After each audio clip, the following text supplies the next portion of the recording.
এই যে পেয়ারাগুলো সুন্দর করে ছিলে কেটে মেখে নিয়েছি।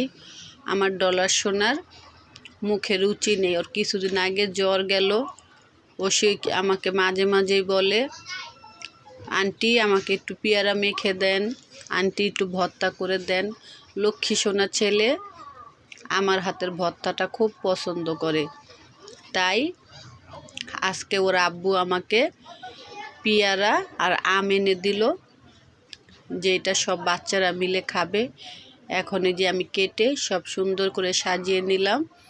আমার মার্জিয়া সোনা, ছোট রাজকুমার, ডলার, কচি সবাই মিলে খাবে। হ্যাঁ, মজা করে ওরা খাবে, আবার আমার দিকে তাকাচ্ছে, মিটি মিটি হাসতেছে। দেখেন তো কীরকম হয়েছে। ভালো লাগলো অবশ্যই একটা লাইক দিয়ে দিবেন। আল্লাহ হাফেজ।